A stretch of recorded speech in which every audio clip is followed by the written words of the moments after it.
Bismillah. Assalamualaikum warahmatullahi wabarakatuh. Alhamdulillahi rabbil alamin. Wal 'aqibatu lil muttaqin wa la 'udwana illa 'alal zalimin. Salawatu rabbi wa salamuhu alaihi wa ala alihi wa ashabihi wa man tabi'ahum bi ihsanin ila yaumiddin. وسلم تسليما مزيدا أما بعد أحبتي في الله رحمني ورحمكم الله جميعا Ikhwan wa akhwati fid din yang semoga senantiasa diberkahi dan diberikan rahmat serta taufik oleh Allah Subhanahu wa taala. Tak lupa marilah kita panjatkan puja dan puji syukur kehadirat Allah Subhanahu wa taala, yang mana Allah Subhanahu wa taala masih mengizinkan kepada kita semuanya untuk bermajlisul ilm, yang mana fadilah di dalam majlisul ilmi sangat luar biasa. Sebagaimana Rasulullah sallallahu alaihi wasallam beliau bersabda, "Man ijtama'a qaumun fi baitin min buyutillah ويتلون كتاب الله ويتدارسونه إلا نزلت عليهم السكينة وغشيتهم الرحمة وحفتهم الملائكة وذكرهم الله في من عنده." Salawat serta salam tak lupa kita haturkan kepada suri tauladan kita Muhammad sallallahu alaihi wasallam, dan semoga kita termasuk kelompok atau orang-orang yang senantiasa meniti jalan yang dilalui oleh Rasul sallallahu alaihi wasallam. Jalan yang senantiasa kita berdoa pada setiap salat kita, dan bahkan kita baca hampir di setiap rakaatnya, yaitu jalan yang Allah Subhanahu wa taala berikan kepada umat-umat terdahulu untuk mereka meniti pada jalan yang lurus. Allah Subhanahu wa taala yaqul, ihdinas siratal mustaqim siratal ladzina an'amta 'alaihim ghairil maghdubi 'alaihim waladdallin. Ahibati fillah, insyaallah taala pada kesempatan kali ini kita akan membahas beberapa kaidah Qur'aniyah, yang mana kaidah ini adalah kaidah bagaimana kita bermuamalah dengan orang-orang yang ada di sekitar kita. Dan dan tidak dipungkiri lagi bahwa Al-Qur'an itu sebagai petunjuk bagi kita semuanya. Maka kita berusaha untuk mempelajari petunjuk-petunjuk tersebut agar kita tidak tersesat kepada jalan-jalan yang Allah murkai dan Allah benci. Kita mulai dengan surah Al-Baqarah ayat yang ke-237. Al-Baqarah ayat yang ke-237. Ana ingin akhina Muad tolong dibaca dan beserta artinya, ya. Al-Baqarah ayat yang ke-237. Yang bawa mushaf baik itu di HP silahkan dibuka.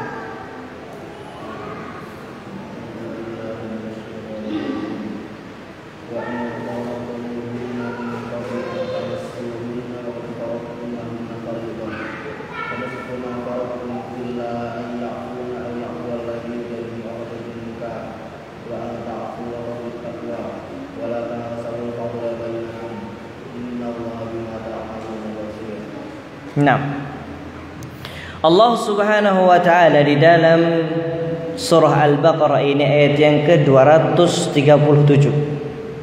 Tadi belum dibaca artinya, ya, silahkan dibaca. Ada terjemahannya. Nah,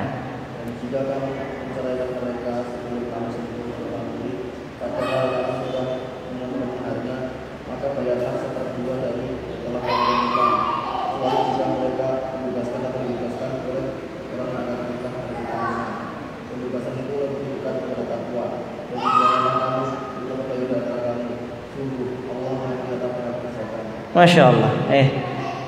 Ayat ini hakikatnya membicarakan tentang perihal mahar. Mahar bagi seorang wanita yang ditalak dan belum pernah disentuh sama sekali, Pak. Atau istilahnya bukan disentuh tapi berhubungan badan.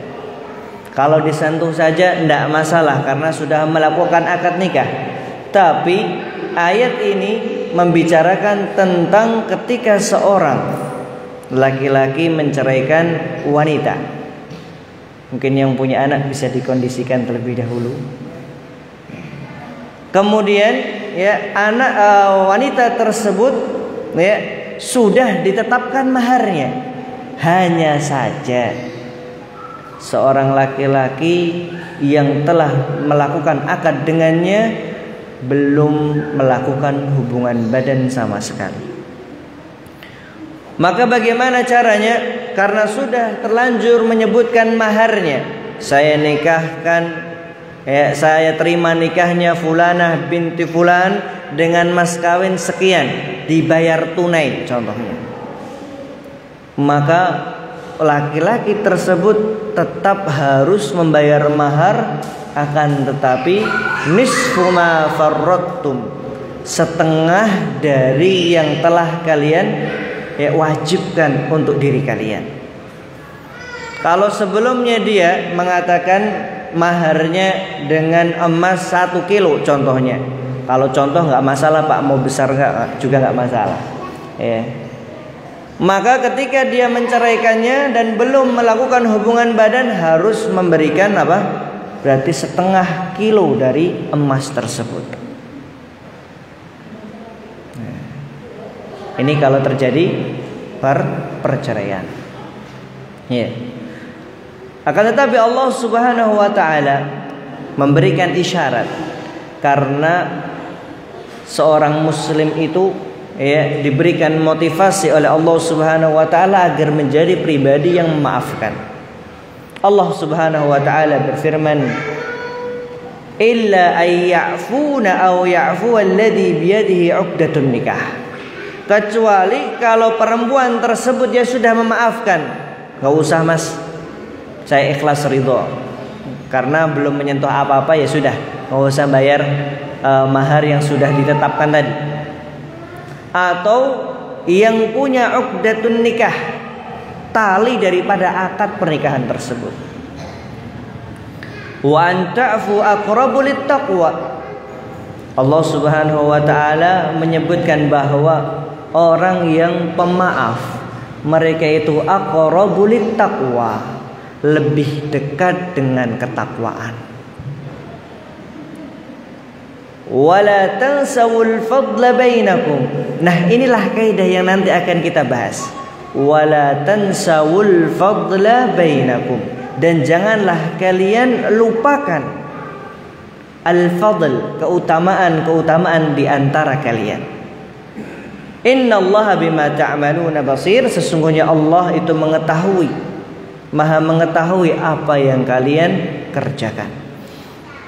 Ayat ini Bapak-bapak sekalian yang semoga senantiasa dirahmati oleh Allah Subhanahu wa taala, mengajarkan kepada kita bahwa walaupun terjadi permasalahan di antara keluarga dan ujung-ujungnya mau nggak mau akhirnya terjadi talak. Dan biasanya Pak, talak itu kunci terakhir sudah. Kalau dimaafkan ketika seorang istri contohnya melakukan kesalahan, karena hak talak itu untuk suami. Kalau istri bukan talak, namanya apa Pak? Kalau istri apa? Khulu, minta khulu. Tapi kalau talak itu haknya suami.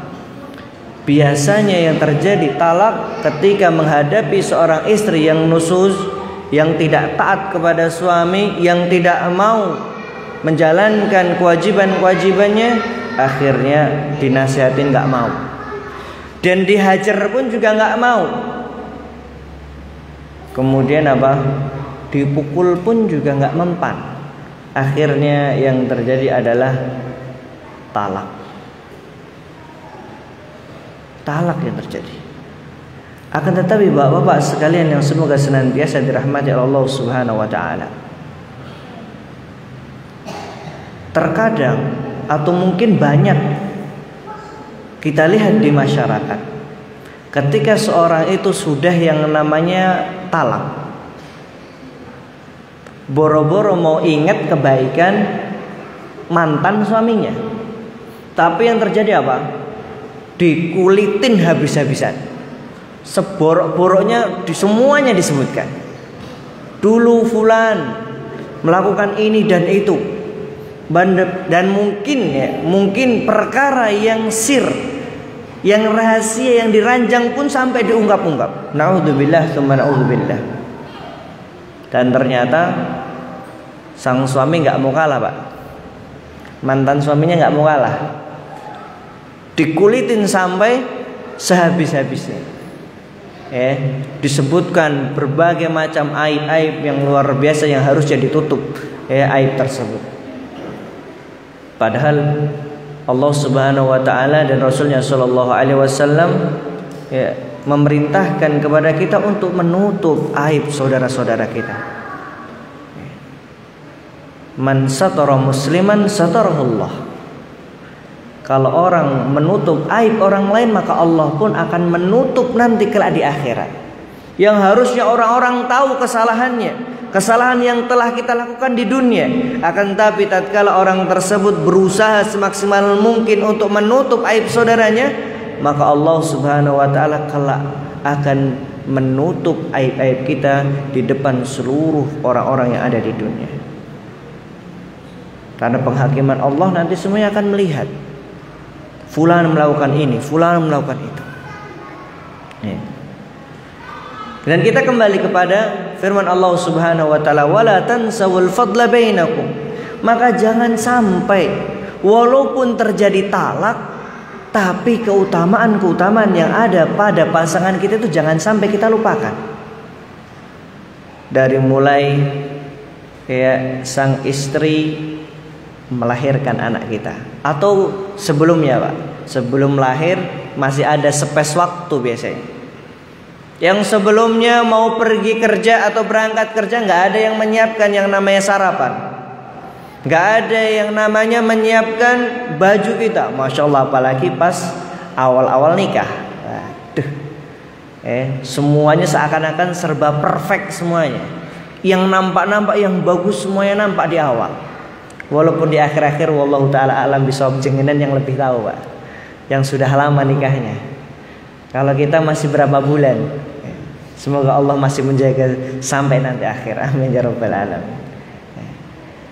Artinya, ketika mereka berusaha atau pasangan kita berusaha berbuat baik kepada kita, yang suami mencari nafkah bahkan sampai banting tulang, apalagi yang kerjanya bukan lagi menggunakan otak, tapi menggunakan otot, sudah capek sampai sore hari baru pulang.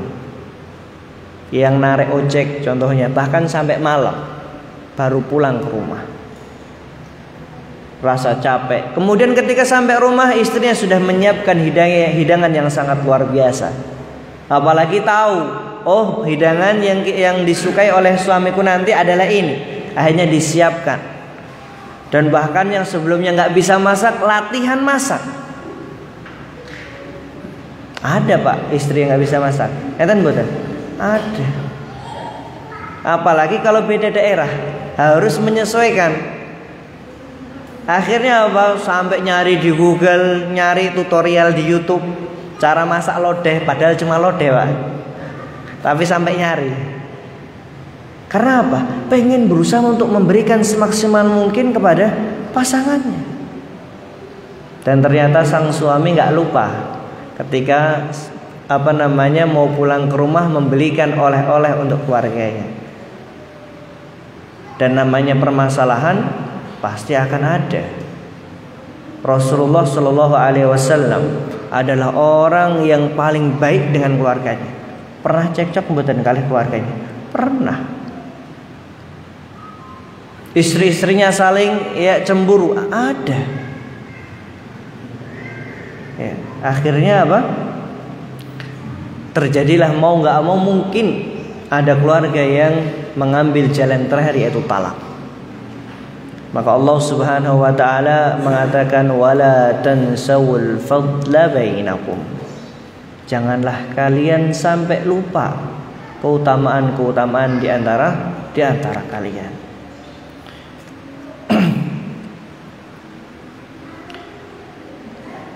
Di zaman dahulu ya, terdapat sebuah kisah. Bahkan kisah ini sangat luar biasa ya. Dan ini terjadi di Mekah, Pak. Saudi Arabia. Tepatnya kita kurang tahu. Cuma sampai ya, karena menerapkan firman Allah Subhanahu wa taala ini, yaitu dalam surah Al-Baqarah ayat yang ke-237. Yang mana terjadi perceraian antara suami dengan istri. Dan kebanyakan tetangganya sampai nggak tahu kalau sudah terjadi talak antara keduanya. Kenapa, Pak? Memperhatikan dan bahkan masih memberikan kebutuhan-kebutuhan yang diinginkan ya untuk anak yang sekarang berada dengan bekas istrinya. Bahkan dikatakan bekas istrinya yaitu ditempatkan di lantai yang paling atas di sebuah apartemen, dan dia di apartemen paling bawah. Untuk apa? Agar segala kebutuhan yang dia inginkan dapat diberikan. Dan kebanyakan tetangganya nggak paham kalau ternyata terjadi talak. Dikiranya keluarganya baik-baik saja. Dan ini yang sangat luar biasa.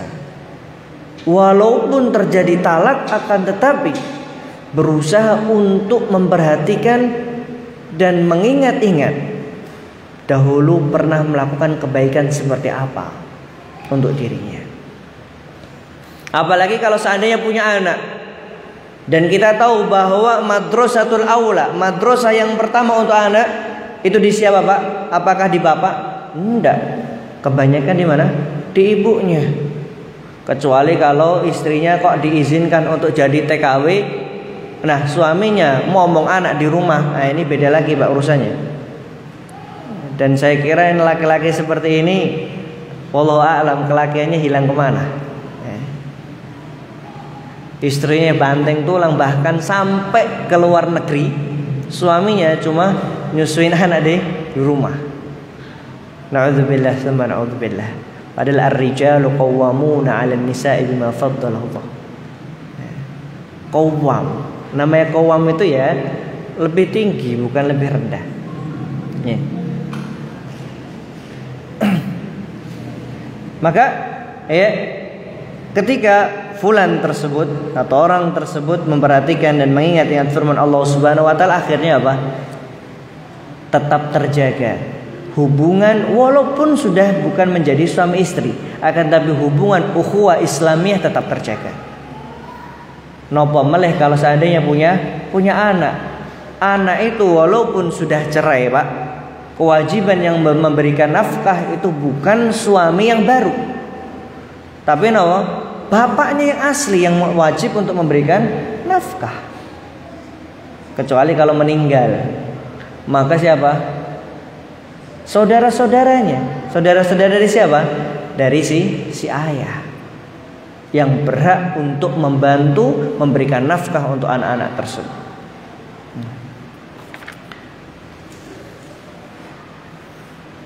Dan sebuah kisah yang sangat luar biasa di zaman Rasulullah Shallallahu Alaihi Wasallam. Dan kita tahu ya Rasulullah Shallallahu Alaihi Wasallam, beliau pernah menyampaikan dakwah kemana? Ke Taif. Hasilnya apa, Pak? 0 yang masuk ke dalam Islam. Akan tetapi ada seorang sahabat yang bernama, bukan sahabat karena belum masuk Islam orang tersebut. Ya, ada seorang yang bernama Mut'im ibni Adi. Namanya Mut'im ibni Adi. Baru nanti anaknya Anaknya Mut'im barulah yang seorang bahkan meriwayatkan hadis tersebut. Kalau Mut'im bin Adinya belum masuk Islam, belum sampai masuk Islam. Karena kebaikan yang telah dilakukan, yang telah diberikan kepada Rasul sallallahu alaihi wasallam sampai suatu ketika Fathul Mekkah.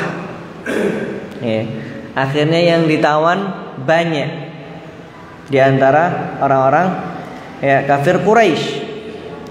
Maka apa yang dikatakan Rasulullah sallallahu alaihi wasallam tatkala mengingat kebaikan Mut'im ibn Adi.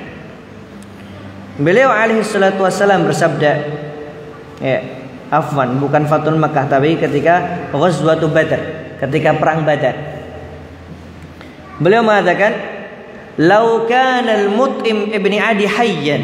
Kalau seandainya Mut'im ibn Adi dalam keadaan hidup, "Tsumma kallamani fi haula'i natna." Kemudian Mut'im ibn Adi meminta kepadaku untuk membebaskan orang-orang yang buruk ini, la taraktuhum lahum, maka aku akan memberikan kepadanya tanpa harus membayar upeti atau membayar tebusan, tidak perlu.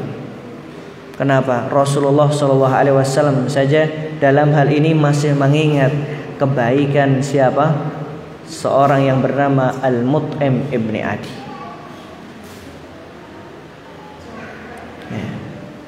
Padahal orangnya masih dalam keadaan musyrik, belum masuk ke dalam Islam. Tapi karena kebaikan yang telah dia lakukan, akhirnya Rasulullah SAW sampai mengatakan demikian.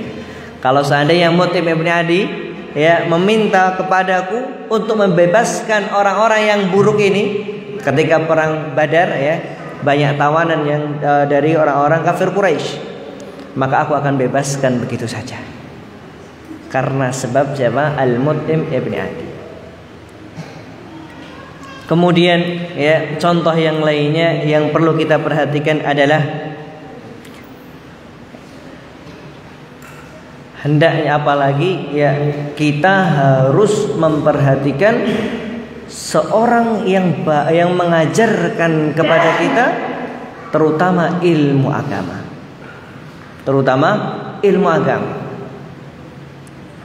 Ilmu-ilmu yang lainnya gimana, Ustaz? Tetap kita perhatikan. Dan kita harus memperhatikan mereka. Bahkan ada sebuah kisah, jazakallah khairan. Ada sebuah kisah seorang syekh yang bernama Abdul Aziz ibni Ibrahim Al-Khuraifi, seorang profesor yang namanya siapa? Abdul Aziz ibni Ibrahim Al-Khuraifi. Beliau itu adalah orang yang sangat memperhatikan guru-gurunya. Bahkan gak cuma memperhatikan guru-gurunya, Pak, anak-anaknya pun juga diperhatikan. Dan dikisahkan anaknya itu ada yang ke Mesir, ada yang ke Yordan, ada yang ke Aljazair.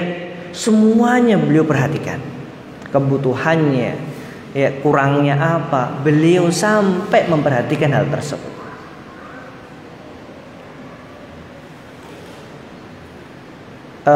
Ada sebuah athar dari kalangan tabi'in yang mengatakan, ana abdun man 'allamani harfun.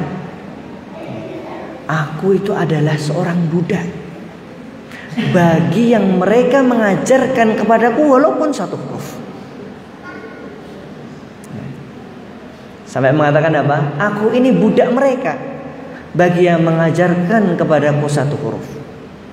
Masya Allah. Kenapa, Pak? Karena sebab mereka, apalagi yang guru-guru TPQ, Pak, yang dulu ngajarkan kita alif, ba, ta sampai harful ya, perlu kita memperhatikan mereka. Bahkan kalau kita lihat guru TPQ itu berapa sih, Pak? Pernah saya mengantarkan ponakan ketika potong rambut, kemudian ada seorang bapak yang mengatakan, Masya Allah ya, sekarang SPP di TPQ 50.000 per bulan, mahal banget. Terus kemudian saya mikir, Masya Allah, ilmu agama SPP 50.000 per bulan dikatakan mahal banget. Mereka kira ya namanya ilmu agama kemudian gratis. Betul, ilmu agamanya gratis. Tapi ustadznya berikan mereka apresiasi. Walaupun saya yakin mereka pun lillahi subhanahu wa ta'ala mengajarkan untuk mendidik generasi-generasi kaum muslim. Tapi kita perlu memperhatikan mereka. Apa yang mereka butuhkan, mungkin kekurangan apa, atau mungkin gurunya. Kalau kita lihat di kalangan Nahdien luar biasa. Gurunya pengen masuk, kiainya pengen keluar dari majelis, sudah disiapkan sandalnya dan lain sebagainya. Dan kalau kita lihat asar daripada para sahabat ridwanullah alaihim ajma'in, salah satunya Anas ibn Malik, diantarkan sama siapa? Umminya. Umurnya berapa, Pak? Umurnya Anas bin Malik diantarkan Rasulullah umurnya berapa? Apakah sudah balik? Belum, Pak. Belum balik. Diantar sama Rasulullah untuk diantar umminya untuk ke Rasulullah SAW sebagai apa? Sebagai khadim, pembantu Rasulullah Sallallahu Alaihi Wasallam. Kalau zaman sekarang mungkin jarang ya kita lihat seperti itu ya. Kita antarkan nih anak kita untuk bersama seorang guru, belajar kepada mereka. Dan Anas bin Malik selain daripada membantu Rasulullah Sallallahu Alaihi Wasallam, kebutuhan beliau dia siapkan, beliau pun juga menuntut ilmu dari Rasulullah Sallallahu Alaihi Wasallam. Dan termasuk sahabat yang riwayatnya banyak, meriwayatkan hadis dari Rasul Sallallahu Alaihi Wasallam. Al-Imam Asy-Syafi'i rahimahullahu taala beliau menyebutkan, beliau berkata, al-hurru, sejatinya orang yang bebas atau orang yang punya derajat yang tinggi, man hafidha wudada lahzatin, yaitu orang yang berusaha menjaga tali kasih walaupun hanya sebentar saja. Waman afadahu lafdatan, dan orang yang derajatnya tinggi adalah mereka yang menjaga dan juga memperhatikan orang-orang yang memberikan faidah kepada dia walaupun satu kata. Lafdatan, satu kata. Ini yang dikatakan oleh Al-Imam Asy-Syafi'i rahimahullahu taala. Maka kembali kepada kaidah, yaitu di dalam surah Al-Baqarah ayat yang ke-237 237 yaitu wala tansawul fadla bainakum, dan janganlah kalian lupa keutamaan di antara kalian. Maka Pak, kita jangan sampai lupa keutamaan yang ada pada saudara-saudara kita, apalagi orang yang terdekat dengan kita, yaitu siapa? Jangan istri, Pak, orang tua, Pak, yang paling dekat, Pak. Mereka yang pertama kali hendaknya kita perhatikan dulu, baru istri. Karena kalau bapak-bapak nih masih punya kewajiban untuk apain? Untuk birrul walidain kepada orang tua. Kita jangan sampai lupa keutamaan yang telah mereka berikan kepada kita. Dan juga yang hidup dengan kita sehari-hari, yaitu siapa? Istri kita.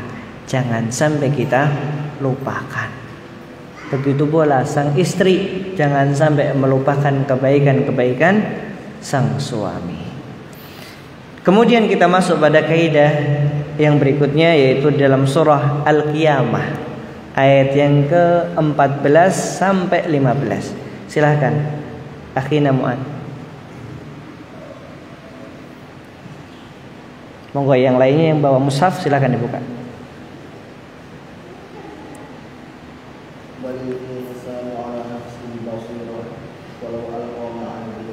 Nah, terjemahannya. manusia menjadi saksi atas dirinya sendiri dan meskipun tidak mengungkapkan alasan-alasannya.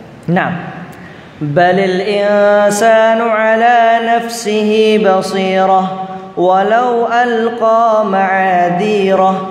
Masya Allah, dalam surah Al-Qiyamah ini Pak. Al-Qiyamah itu surat yang membicarakan tentang apa Pak? Kiamat. Membicarakan tentang perihal kiamat. Dan di situ Allah Subhanahu wa taala memberikan kaidah kepada kita.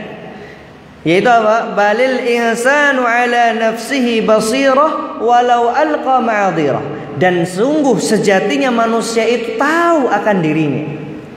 Walau alqa ma'adirah, walaupun dia menyebutkan uzur yang begitu banyaknya. Orang terkadang melakukan kesalahan-kesalahan.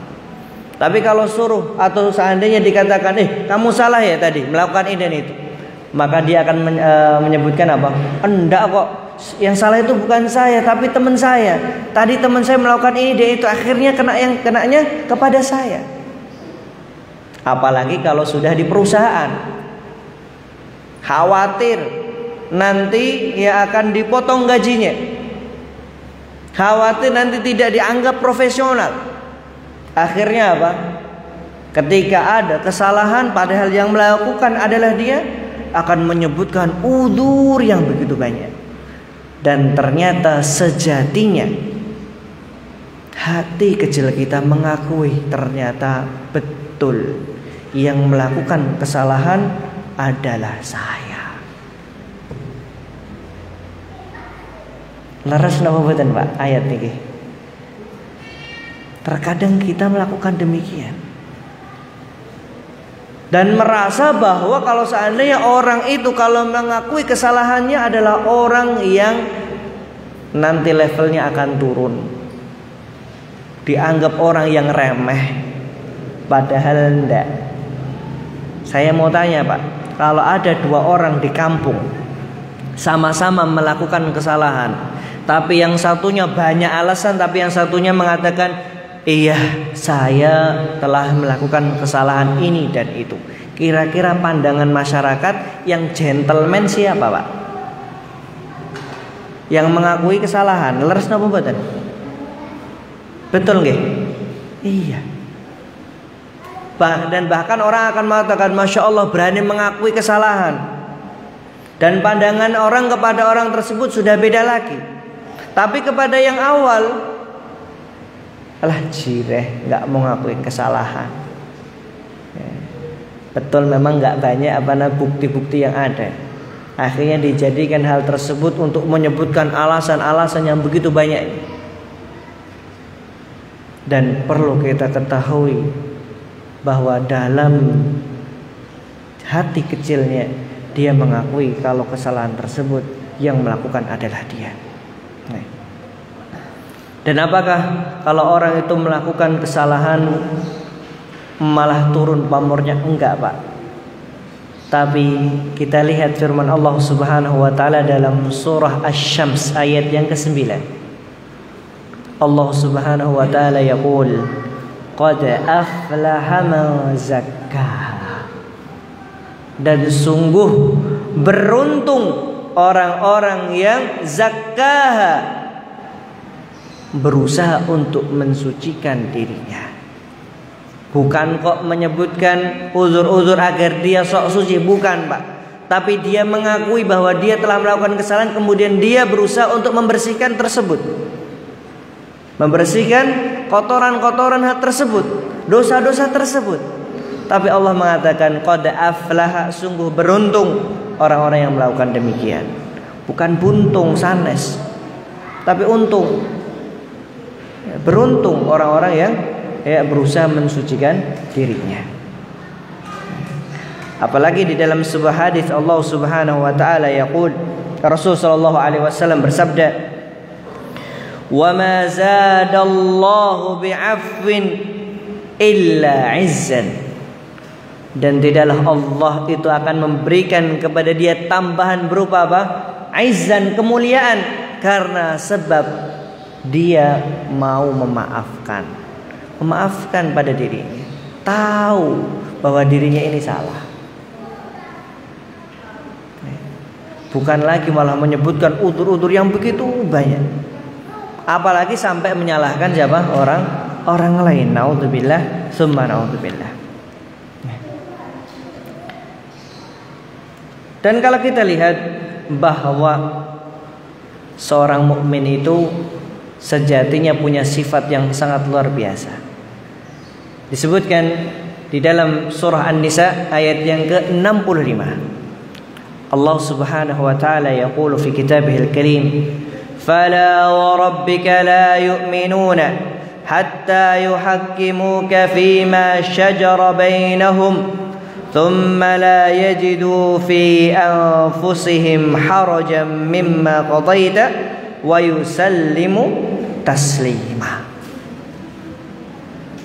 Dan nih sifat seorang mukmin, bahwa ya ketika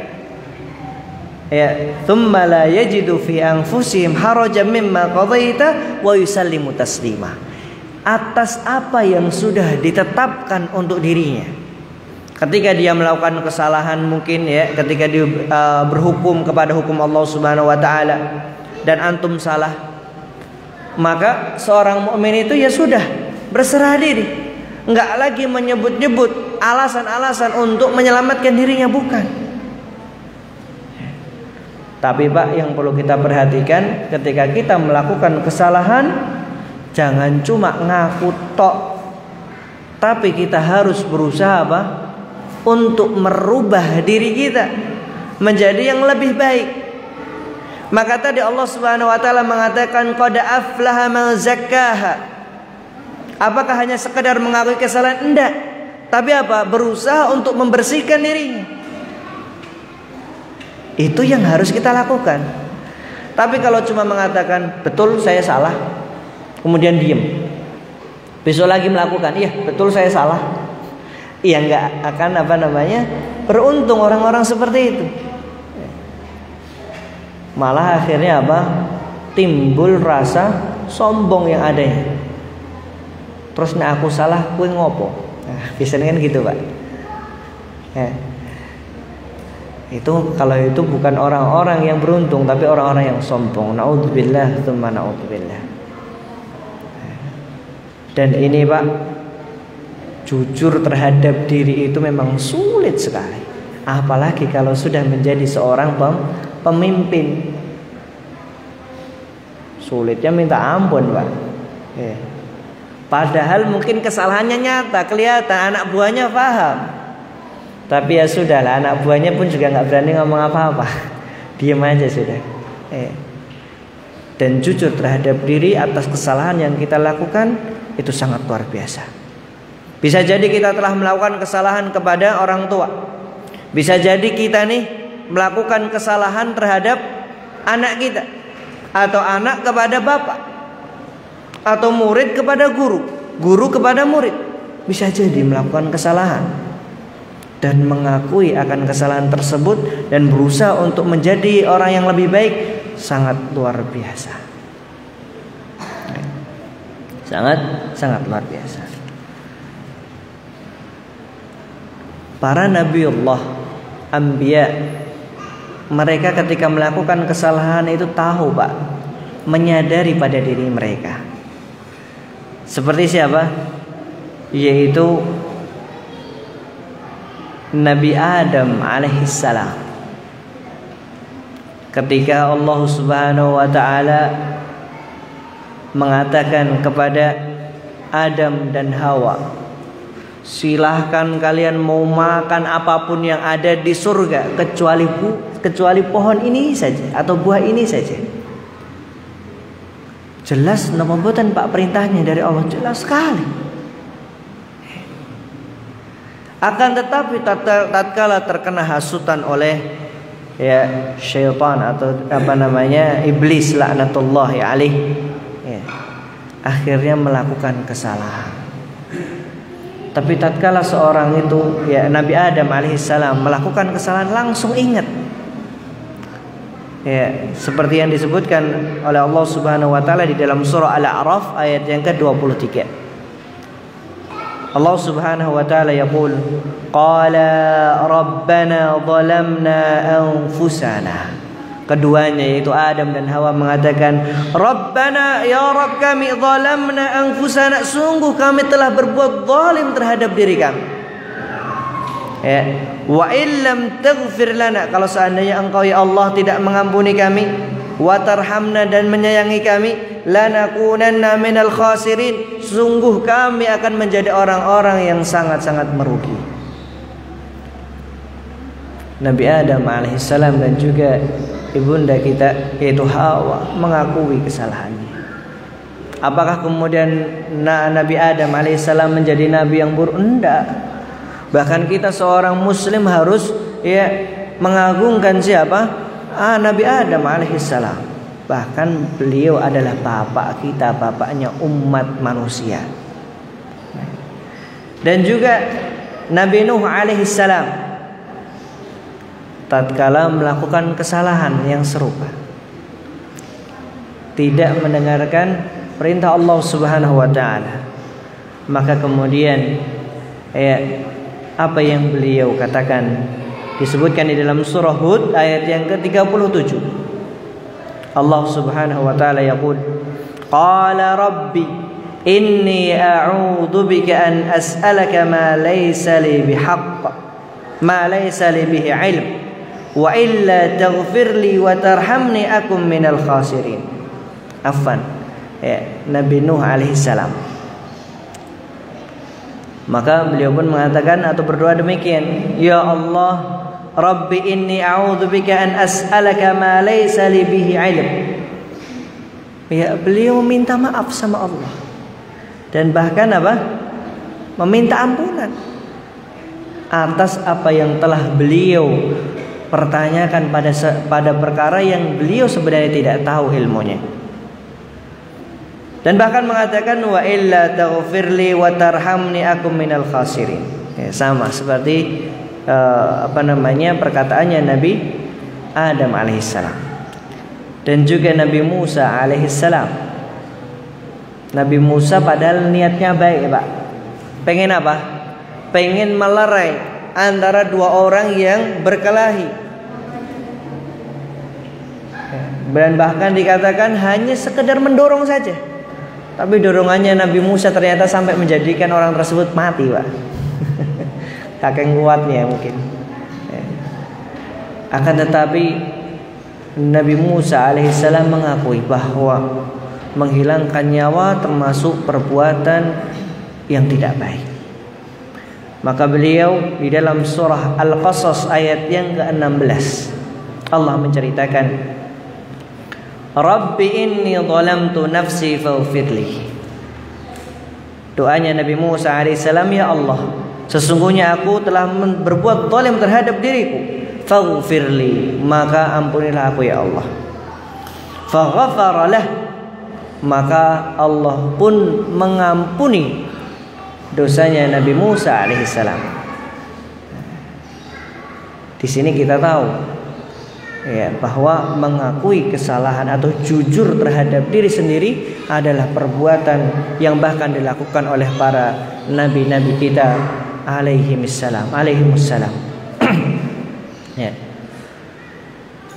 Dan bahkan doa-doa yang disebutkan oleh para anbiya, yang dibacakan oleh para anbiya, disebutkan oleh Al-Imam Ibnu Qayyim rahimahullahu taala di dalam kitab beliau Ad-Da'wa Wad-Dawa. Salah satu cara agar doa kita dikabulkan oleh Allah adalah mengakui terlebih dahulu dosa-dosa yang telah kita lakukan dan meminta doa, meminta ampun kepada Allah atas dosa-dosa yang dilakukan. Maka doa yang model demikian insyaallah akan diijabahi oleh Allah Subhanahu wa taala. Taib, tinggal berapa menit lagi kita akan masuk waktu maghrib. Dan ini yang bisa kita sampaikan pada sore hari ini. Dua ayat atau dua surat yang sangat luar biasa, ya. Surah Al-Baqarah ayat yang ke-237, ya. Wala tansawul fadla bainakum. Kalau bisa Pak, tulis Pak, kemudian tempel di kamar kita. Istri pun juga bisa lihat. Bahkan tulis juga terjemahannya biar tahu ternyata kita nih punya kebaikan-kebaikan yang ada. Kemudian firman Allah Subhanahu wa taala dalam surah Al-Qiyamah, ya, balil insanu ala nafsi basirah walau alqa ma'afirah. Ya, Al-Qiyamah ayat yang ke-14 dan 15. Semoga 3 ayat ini ya menjadi bekal kita untuk menjadi pribadi yang lebih baik lagi, ya, menjadi pribadi yang selalu mendekatkan diri kepada Allah, takut kepada Allah Subhanahu wa taala, dan senantiasa menjalankan kewajiban-kewajiban dan tidak hanya sekedar menuntut hak. Wallahu taala a'lam bissawab. Aqulu qawli hadza wa astaghfirullah li wa lakum wa lisairil muslimina min kulli dhanb fastaghfiru innahu huwal ghafurur rahim. Nas'alullah subhanahu wa ta'ala bi asma'ikal husna wa sifatikal ula ay yarzuqana 'ilman nafi'an wal 'amalan salih. Allahumma la sahla illa ma ja'altahu sahla wa anta taj'alul hazna idza syi'ta sahla. Rabbana atina fid dunya hasanah wa fil akhirati hasanah wa qina adzabannar. Allahumma inna nas'aluka 'ilman nafi'an wa rizqan thayyiban wa 'amalan mutaqabbala. Allahumma a'inna 'ala dzikrika wa syukrika wa husni ibadatik. Wa sallallahu 'ala nabiyyina Muhammad wa akhiru da'wana alhamdulillahi rabbil alamin. Tsumma assalamu alaikum warahmatullahi wabarakatuh.